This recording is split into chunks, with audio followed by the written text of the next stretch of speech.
جب بھی کوئی انٹرنیشنل ڈیلیگیشن پاکستان میں موجود ہوتا ہے یا کوئی انٹرنیشنل ٹیم یا کوئی انٹرنیشنل ایونٹ پاکستان میں منعقد ہونا ہوتا ہے، جیسے آج کل ساؤتھ افریقہ کی ٹیم پاکستان میں موجود ہے یا کوئی انٹرنیشنل ڈیلیگیشن پاکستان میں آنا ہوتا ہے، تو تقریباً موسٹلی سیاسی جماعتیں اب انہی دنوں میں اپنے جو سٹرائک یا اپنے احتجاج کو پلان کیے ہوتا ہے انہوں نے۔ ایسے نہیں ہونا چاہیے۔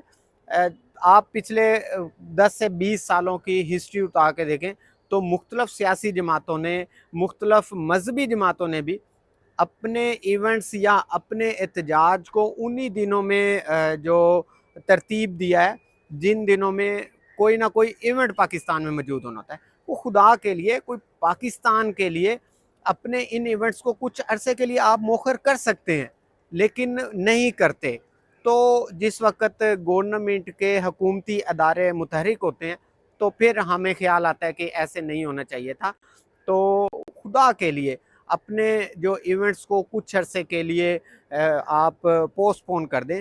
جیسے ہی انٹرنیشنل جو ڈیلیگیشن یا کوئی بھی ٹیم، اب جیسے ساؤتھ افریقہ کی ٹیم موجود ہے، واپس چلی جائے گی، آپ اپنا احتجاج حکومت کو پھر ریکارڈ کروا لینا۔ لیکن ایسے نہیں ہوتا۔ ابھی آپ ان دنوں کی بات کر رہا ہوں، ریسنٹلی مذہبی جماعت ایک اپنا احتجاج کو انہوں نے پلان کیا ہوا ہے پورے پاکستان میں، لاہور میں، اسلام آباد میں، کراچی میں، اور ایسے پہلے بھی ہوتا رہا ہے۔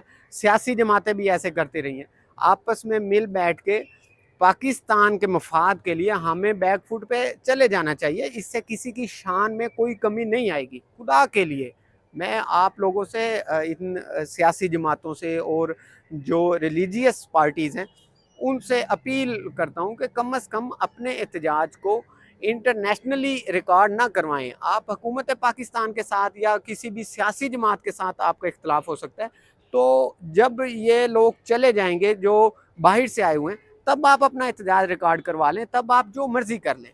وہ کچھ خدا کا خوف کریں۔